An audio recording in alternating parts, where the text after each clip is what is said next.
Bonjour tout le monde.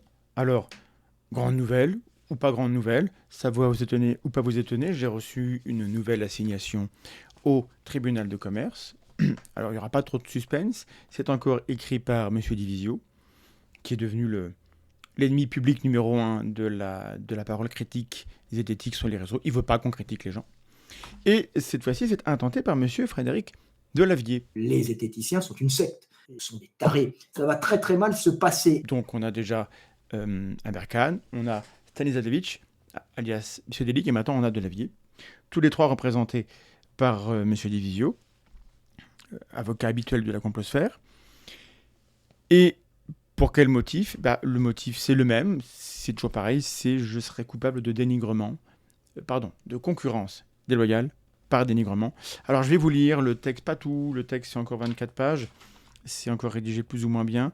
J'ai vu moins de fautes que dans les courriers précédents, donc je félicite M. Divisio. Il y a une sorte de petit progrès. Ceci dit, c'est quand même beaucoup de copier-coller. Alors j'ignore combien il a facturé ça à M. Delavier. Entre les lignes, je crois comprendre que ça coûte 10 000 euros. Ça coûterait 10 000 euros. Ça, enfin, en tout cas la procédure, lorsqu'elle est faite par M. Divisio, pour des résultats que nous verrons. J'aimerais que M. Divisio n'ait pas envie de m'attaquer, moi, pour concurrence déloyale par dénigrement, s'il perd toutes ses affaires contre moi, et que ça impacte son business, son commerce et sa réputation. Parce que telle que la logique qui est à l'œuvre, c'est celle-là, quoi. Si jamais il perd les procès, il va m'en faire un parce qu'il a perdu et que c'est pas juste. Bon. Rentrons dans le vif du sujet. Donc, je suis assigné le 26 octobre. Comme d'habitude, je n'irai pas à l'audience. Dans ce tribunal de commerce, ça ne sert à rien d'être présent.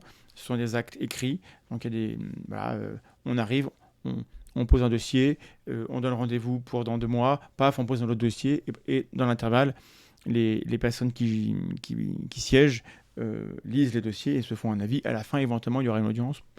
On n'en est pas encore là dans aucun des dossiers. Donc, c'est le tribunal de commerce de Paris, le 26 octobre, objet de la demande.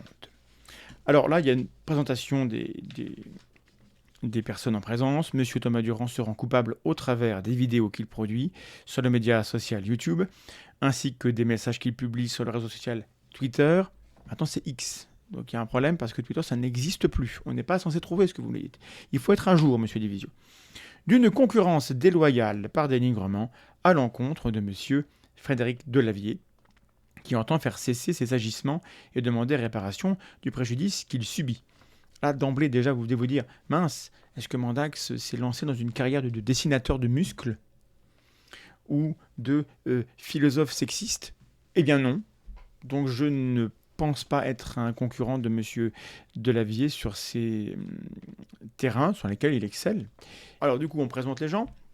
M. Frédéric Delavier est un auteur et dessinateur français mondialement reconnu dans les domaines de l'anatomie, de la biomécanique, la musculation, la force athlétique notamment. Donc il a publié un bouquin en 1998 intitulé Guide des mouvements de musculation approche anatomique, réédité régulièrement depuis lors jusqu'à la 6e édition parue en 2021, revue et augmentée. C'est le livre de musculation numéro 1 au monde, vendu à plus de 2 millions d'exemplaires et traduit dans plus de 25 langues, ce qui explique que M. Delavier ait 10 000 euros à claquer dans un dossier pareil. Donc on nous décrit par le menu à quel point ce livre est formidable. Ce livre, il est formidable, il date il y a 25 ans maintenant. Et depuis 25 ans, il est formidable. Et il a écrit d'autres livres, mais c'est quand même celui-ci qui a gagné un prix. Hein. Qu'est-ce qu'ils nous disent? Il a reçu en France le Grand Prix de technique et de pédagogie sportive. C'est très très bien. Et figurez-vous que ça, avec Gaïs, puisque Gaïs Likenfeld sera cité dans cette affaire, on a reconnu bien volontiers qu'en son temps, il y a 25 ans, M. Delavier a écrit un bouquin important. Et on a tous reconnu qu'il était vachement doué pour dessiner les muscles. Bien. M. Thomas Durand, lui, est un écrivain français, fondateur de la chaîne YouTube, qu'il exploite et par laquelle il produit et diffuse de nombreuses vidéos. Il est plus connu sous le nom de Assermandax sur le réseau social Twitter. Et il est cofondateur du blog La Menace Terroriste. Non, je suis fondateur tout seul, tout court, du blog La Menace Terroriste. C'est pas à jour.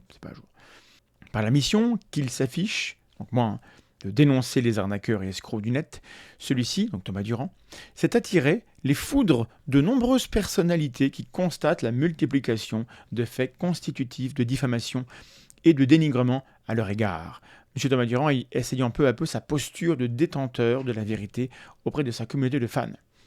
Bon, ceux qui sont abonnés savent que la vérité n'est pas une prétention de la zététique, on essaie d'éviter l'erreur. Je trouve assez piquant. Alors, je vais tout au long de cette lecture appliquer le principe de charité qui consiste à penser que les gens qui écrivent sont sincères dans ce qu'ils disent.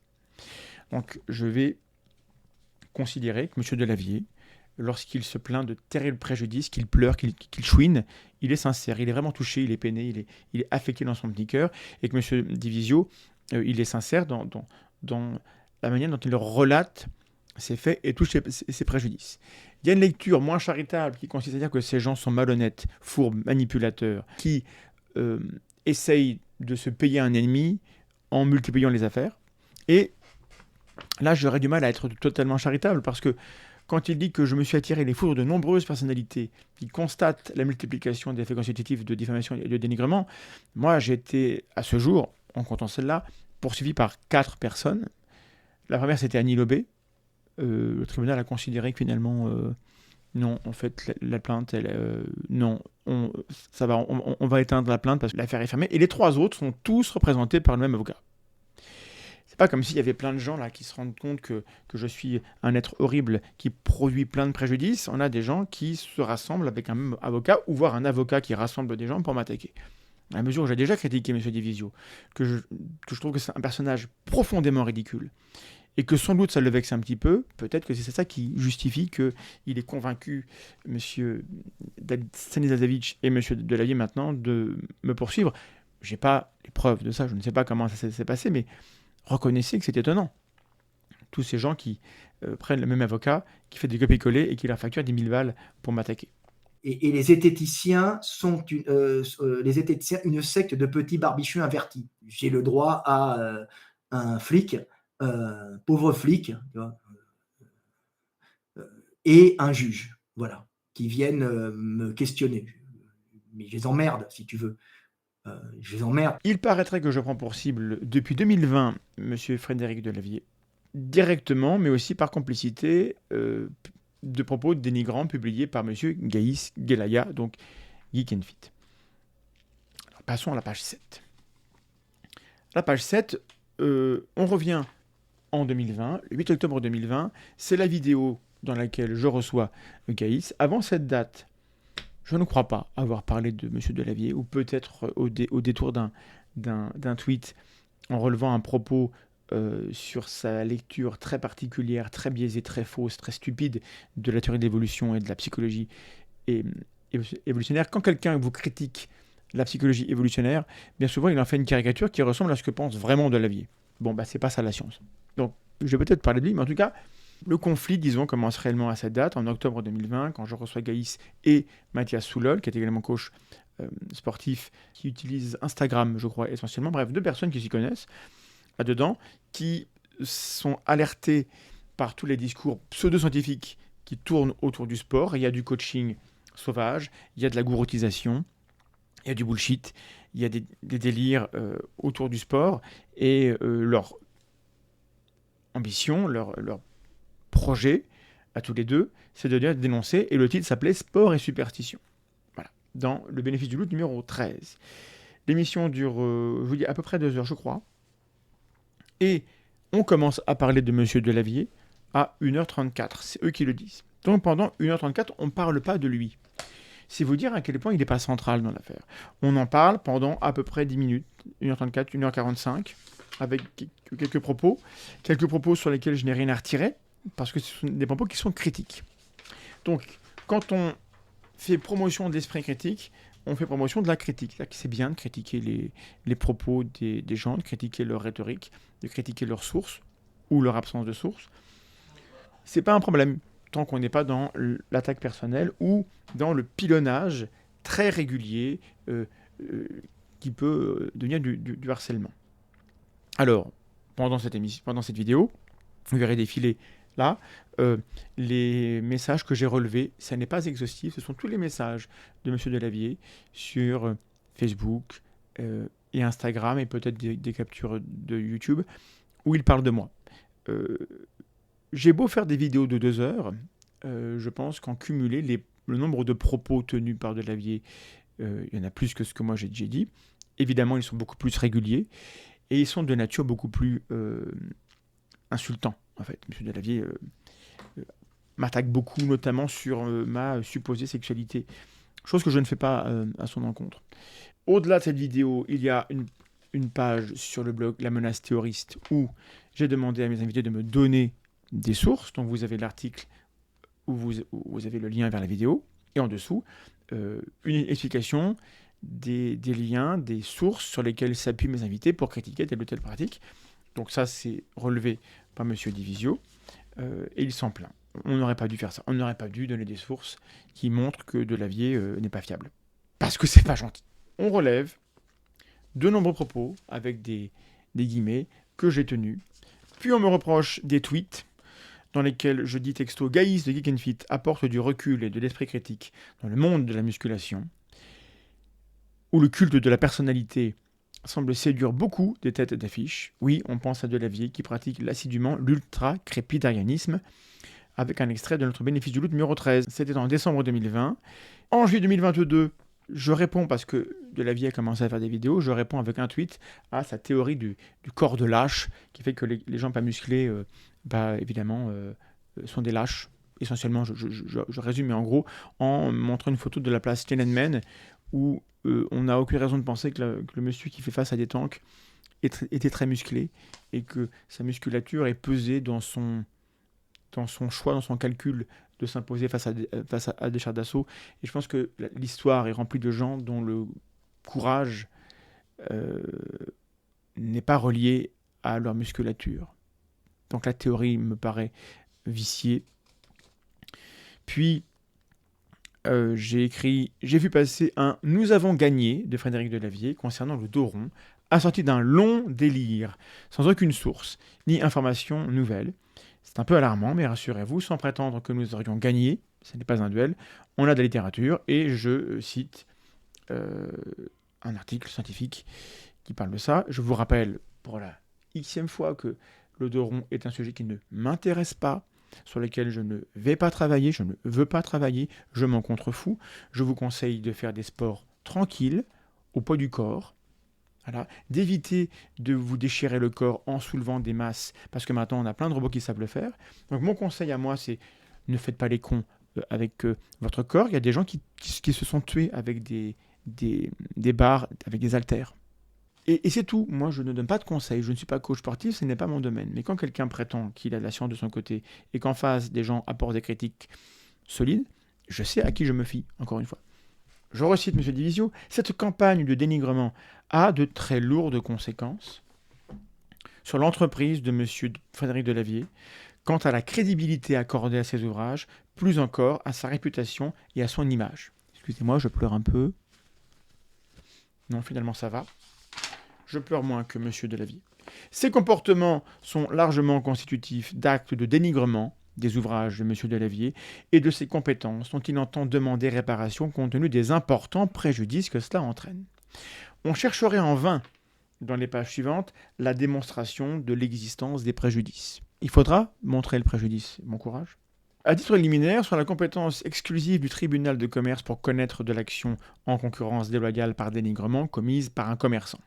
Là, ils argumentent pour dire que je serai un commerçant, et c'est pas vrai. Mon activité n'est pas une activité de commerçant. Et en plus, je suis concurrent, ou au minimum, j'ai un discours de dénigrement par complicité. M. Thomas Durand développe de nombreuses activités lui attachant la qualité de commerçant. Ça fait 3 fois qu'il le dit, mais c'est pas pour ça que c'est vrai. Bien fondé de l'action en concurrence déloyale en raison des actes de dénigrement de produits. C'est un argumentaire juridique qui se base sur de la jurisprudence, et notamment, là-dessus, une affaire qui, à mon avis, va certainement passer en appel, que vous connaissez. Très récemment, M. Divisio me dit, il a été jugé qu'un journal affirmant qu'un autre était un blog complotiste et diffuserait de fausses informations devait être déclaré responsable d'actes de concurrence déloyale par dénigrement et condamné à verser des dommages-intérêts en réparation du préjudice subi par celui-ci. Tribunal de commerce de Paris, tiens donc, 19 juin 2023, Le Monde contre France Soir. Là, on a Le Monde qui est un journal, qui est attaqué par François qui prétend être un journal et qui est condamné par un tribunal de commerce. C'est vrai. Vous êtes des cons, le zététicien est un âne, hein, c'est une secte de tarés qu'il faudrait éliminer du monde d'Internet. N'écoutez pas les zététiciens, ce sont des ânes. La jurisprudence admet en outre une situation de concurrence indirecte, c'est-à-dire par complicité. Voilà, je serais complice de Gaïs. Bon. M. Thomas Durand valide par principe et a priori le discours dénigrant de M. Gaïs Guelaya dans une vidéo diffusée en direct le 8 octobre 2020. On en revient à celle-là. Hein. On a une vidéo en 2020 et on se réveille en 2023 pour me faire des reproches.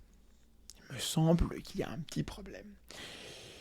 Donc là, on cite des propos qui sont les miens et ceux de Gaïs. Il y a une séquence dans les sources que vous m'avez fournies où c'est marqué « On réfute Delavier ». Et donc, il y a pas mal de choses qu'il dit et qui ne sont pas raccord avec ce que dit la littérature. Et Gaïs de répondre, notamment sur les étirements, justement sur le risque de prévention des blessures, enfin sur la prévention des blessures grâce aux étirements, et puis d'autres petits trucs, notamment sur la morphologie. Lui, c'est le grand spécialiste de la morpho-anatomie, et Mathias pourrait mieux en parler que moi, mais dans la littérature, en gros, ce que dit Delavier, c'est qu'il faut faire bien attention à sa morphologie, parce que c'est à cause de sa morphologie qu'on va pouvoir avoir plus de certaines blessures, alors que ce n'est pas supporté par la littérature. Je n'en sais rien, je m'en fous, mais si la littérature supporte les propos de Delavier, il lui suffit de fournir ses sources sur YouTube, sur Twitter, n'importe où, ou de me les envoyer, en surlignant les phrases qui lui donnent raison, et immédiatement j'admettrai qu'il a raison.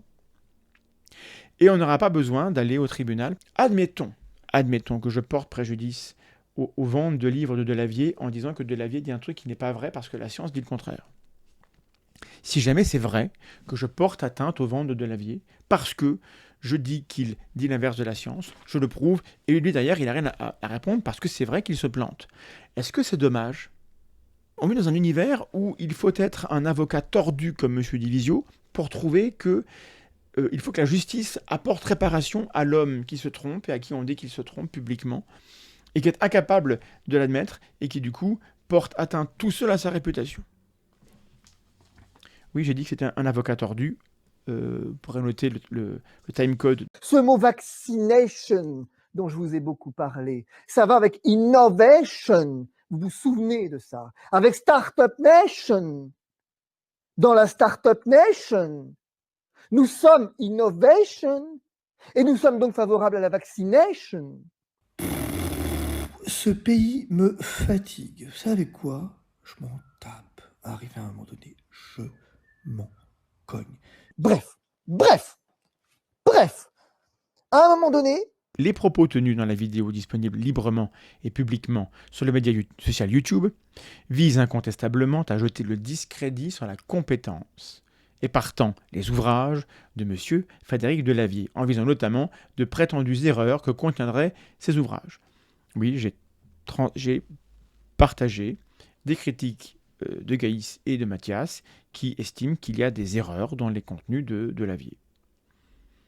Il y a des gens qui font des vidéos, peut-être même des articles, pour critiquer les contenus de mes livres. Vous ne me verrez pas les poursuivre au tribunal de commerce, parce qu'ils porteraient atteinte à mes ventes de livres en disant que ce qu'ils contiennent, c'est pas vrai. Donc, on prétend qu'il y aurait complicité. Cette association entre M. Thomas Durand et M. Gaïs Guelaya est particulièrement dévastatrice, en ce que le second est un coach sportif. Pardonnez-moi, je pleure un peu, parce que c'est quand même dévastateur, tout ça. Un coach sportif qui se présente avec une approche du sport et de la musculation qui a no bullshit attitude, à savoir tout simplement pas de conneries. Parce que depuis toujours, l'industrie du fitness tend à s'en mettre plein les poches sur la crédulité de tout le monde, malheureusement. Je trouve que c'est bien d'être sur cette posture. L'entreprise de dénigrement de M. Thomas Durand se poursuit et s'intensifie dans une autre vidéo dans laquelle il discrédite l'entière parole de M. Frédéric Delavier, affirmant que l'ensemble de ses propos sont faux et mensongers, et que par conséquent, l'entier contenu de ses ouvrages l'est également. Donc il cite des propos de moi où vous ne verrez pas de lien entre ce qu'on m'accuse de dire et ce que j'ai dit. Je n'ai pas dit que tout ce que dit M. Delavier est faux. et que l'entièreté des contenus de ses ouvrages l'est également. En revanche, j'ai dit que la parole de M. Delavier n'était pas fiable, et que du coup, l'ensemble de ses productions deviennent non fiables. Faux, pas fiable. Si la nuance échappe à M. Divisio et à Delavier, ça n'échappera pas certainement à votre sagacité, à vous, cher public. Il reposte les mêmes tweets. Il y a 3 tweets, il remet les 3 mêmes. Vous avez pu constater ici que moi j'avais plus que 3 tweets à reprocher à M. Delavier. Ces agissements et propos tenus par M.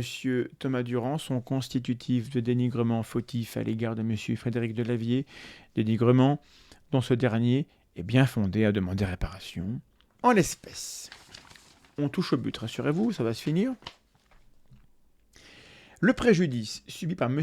Frédéric Delavier du fait de la campagne de dénigrement menée sur les réseaux sociaux par M. Thomas Durand est considérable. Je pleure un peu. Il y a eu 2 vidéos sur Delavier, plus des commentaires dans quelques lives et quelques tweets. Et on transforme ça en campagne de dénigrement.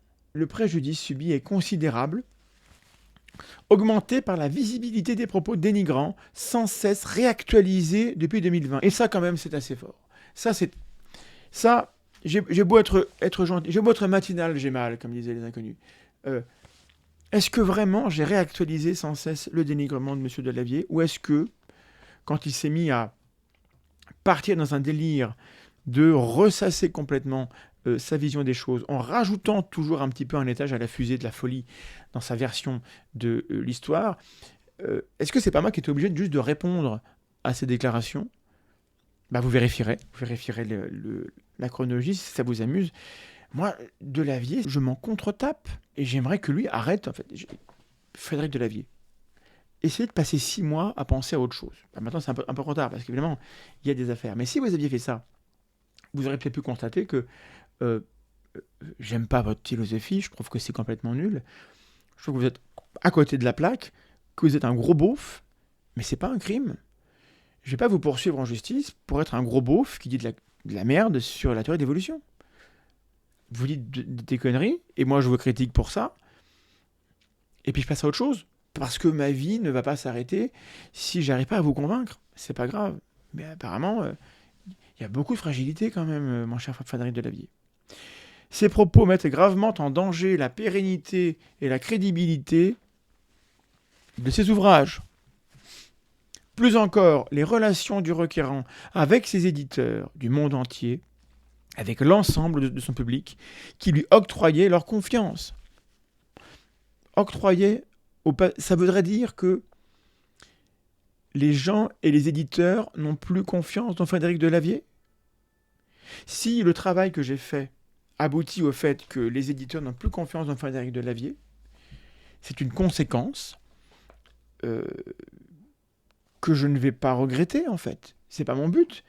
Mais si quelqu'un qui dit des choses fausses, lorsqu'on le critique, se comporte tellement mal que ses éditeurs ne veulent plus l'éditer, et à ma connaissance, ça n'est pas ce qui se passe, à ma connaissance, il n'y a pas de préjudice, mais s'il y en avait,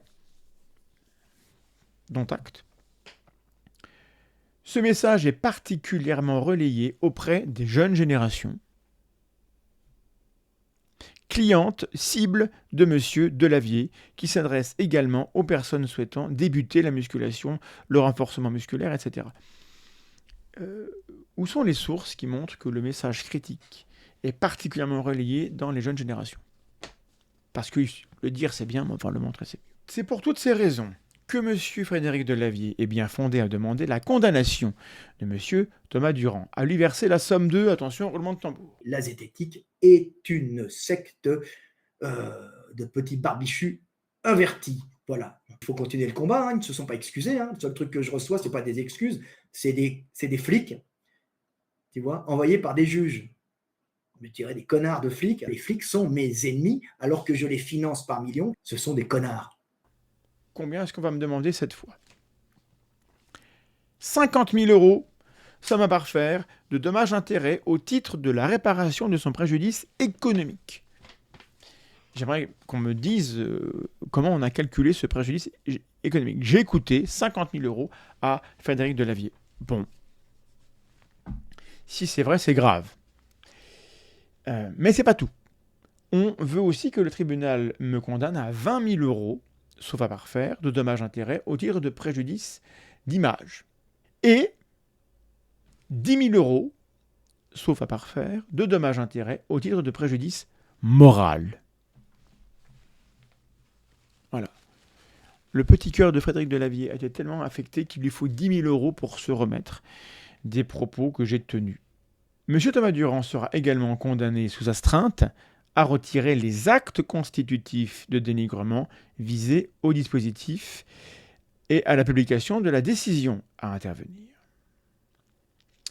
Le tribunal, en conséquence, condamnera M. Thomas Durand à payer à M. Delavier la somme de 10 000 euros en application des dispositions d'article 700. Donc c'est 50 000 plus 1 000 plus 10 000 plus 10 000. Ça fait 100 000 euros. Voilà. Plus les dépenses. Bon. Donc, Frédéric Delavier, qui se vante depuis le début que son argument principal, c'est que lui, il vend beaucoup de livres. Si on a tort et que lui a raison, c'est parce que lui, il vend beaucoup de livres et qu'il gagne plus de 10 000 euros par mois. Il s'en est beaucoup vanté. Il ramène beaucoup d'argent à l'État français parce qu'il paye des impôts. Et donc, il a raison. Mais malgré tout, il a besoin de 100 000 euros et c'est dans ma poche qu'il compte les trouver. Voici la page de conclusion dans laquelle donc, on me réclame 100 000 euros. Mais en plus, M. Divisio et M. Delavier désirent me censurer et voir disparaître des réseaux la vidéo sport et superstition, la vidéo message de haine de Frédéric Delavier et l'ensemble des tweets intéressant M. Frédéric Delavier sur les comptes Twitter Tronchambier et Assaint-Mandax. Non seulement ces gens amènent sur le terrain du commerce un conflit d'opinion et un conflit de rigueur scientifique, mais en plus, ces gens veulent détruire mon travail et supprimer les contenus dans lesquels ils sont critiqués. Il n'y a pas d'injure personnelle dans ces contenus, sauf si on a considéré que quand on dit que quelqu'un écrit de la merde ou que ce qu'il dit n'est pas bien brillant, alors c'est une injure incroyable qui mérite en France que ses propos soient supprimés. Mais voilà, il faut quand même bien poser les personnages. Vous avez des gens qui sont prêts à utiliser la justice pour faire disparaître des vidéos qui les critiquent et qui ne sont pas en nombre astronomique. Je n'ai pas fait 40 vidéos où je crache sur les ancêtres de M. Delavier. Il y a 2 vidéos, en tout et pour tout, et quelques tweets, et ils en ont cité 3. Et à partir de là, simplement, ils se pensent capables de faire cette démarche juridique et de me poursuivre. Donc, alors, à partir de là, le 26 octobre, il y aura une audience, on verra comment ça se passe. Évidemment, c'est une procédure bâillon, c'est la 3e. Toutes ces procédures, pour me défendre, il faut que j'ai un avocat. Soit je vais à l'audience, et pour ça, il faut que je me déplace de Nancy jusqu'à Paris. Soit je demande à quelqu'un de me représenter, et je le paye. Ça coûte au minimum 2 000 euros par affaire. De se défendre, hein, uniquement de se défendre. Au minimum, sans doute plus. Et c'est la 3e. Et évidemment que le but, enfin le résultat obtenu souvent, c'est que les personnes qui subissent ce type de harcèlement judiciaire se taient. Quand vous devez payer des avocats pour vous défendre, en espérant que dans 6 mois, 1 an, 2 ans, on vous donnera raison, et que peut-être, non seulement vous ne serez pas condamné, mais qu'en plus peut-être vous aurez droit à un remboursement partiel des frais impliqués, vous devenez ultra prudent, voire lâche. Et comme j'ai un corps de lâche, je suppose que c'est ce qu'on attend de moi. Mais grâce à vous, cher public, nous avons une cagnotte gérée par la STEC qui est exclusivement dédiée aux affaires juridiques, à se défendre, à attaquer lorsqu'on doit attaquer pour de bonnes raisons, et les frais afférents, se déplacer au tribunal, etc. Uniquement dédié aux affaires. Et si je n'avais pas cela, ce type d'attaque en meute pourrait en effet être dévastateur, pourrait en effet conduire à ce que la ligne de la chaîne soit largement altérée, modifiée, par peur de devoir payer des sommes considérables aux avocats et par peur d'être condamné. Bon, j'ai aucune peur d'être condamné.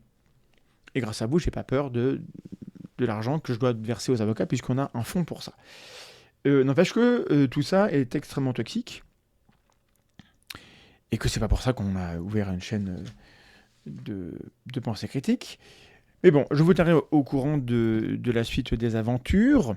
Je peux vous dire en petite parenthèse que je suis au courant que les victimes de psychodéliques sont en train de monter des dossiers auprès au moins d'un avocat, peut-être plusieurs, et qu'il y aura des plaintes autrement plus sérieuses qu'une plainte pour dénigrement devant un tribunal de commerce. Ça va être autrement plus sérieux, il y a des faits qui sont punis sévèrement, en fait.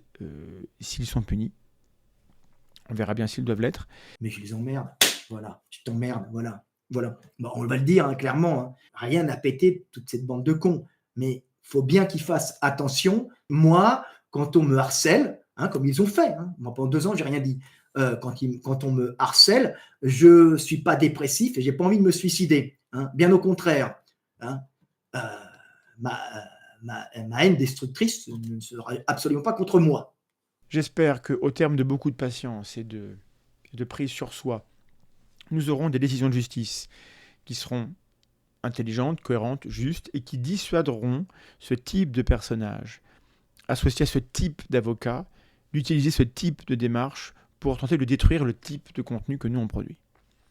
Si ça peut changer un peu le paysage et rassurer les gens, les lanceurs d'alerte finalement, et les gens qui portent une critique scientifique d'information, de vulgarisation, pour les rassurer sur le fait qu'ils peuvent exercer ce droit à la critique sans craindre d'être maltraités devant les tribunaux, alors ça aura servi à quelque chose. Et puis bon, dans le parcours, je tâcherai de faire un peu de vulgarisation sur toutes ces procédures, parce que finalement mon travail c'est ça, hein, mon cœur de travail c'est d'essayer de vulgariser des choses, des connaissances, et les connaissances juridiques finalement font partie des choses qui mériteraient d'être connues pour pouvoir se défendre mieux contre ce type de personnage. Je vous remercie d'avoir regardé jusqu'au bout, si vous l'avez fait, de liker, de partager, de votre soutien via les plateformes pour notre travail. Je ne le redirai jamais assez, on travaille pour vous. Hein. Sans votre soutien, la chaîne peut difficilement exister et les projets ambitieux n'ont aucune chance de voir le jour. Et je vous sais très attentif à la défense de notre travail sur le front de ce type d'adversité. Et donc, je vous dois de rendre compte. C'est ce que je continuerai de faire. Il y aura en fin d'année un petit bilan, ou en début d'année 2024, sur la cagnotte, sur comment ça a été dépensé, etc., pour que vous puissiez voir comment on utilise ça, parce qu'évidemment, il n'est pas question qu'on détourne cet argent pour autre chose. Je vous fais des bises si vous en voulez, et je vous dis à très bientôt. À bientôt.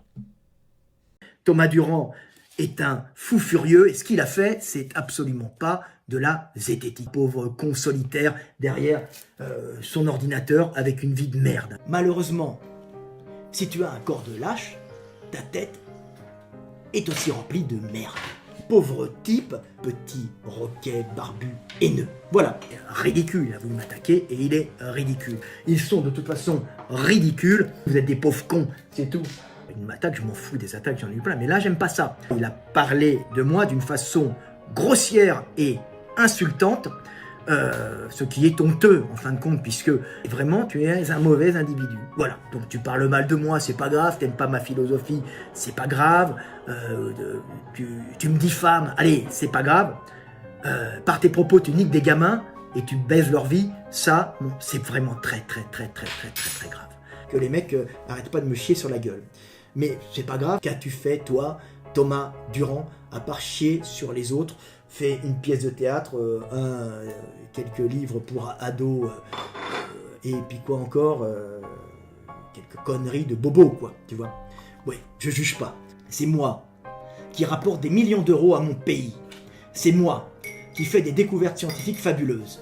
Thomas, Continue à t'astiquer la nouille d'une façon stérile et à passer ta vie dans la délation.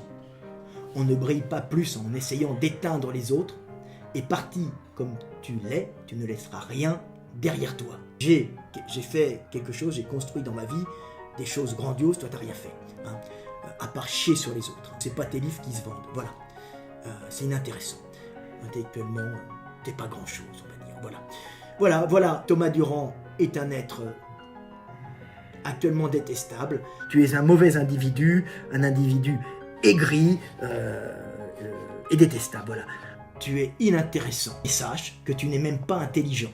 Ces individus ne font que chier des petites merdes que le vent de la vérité balayera. Voilà, c'était Fred Delavier. Pourquoi tant de haine?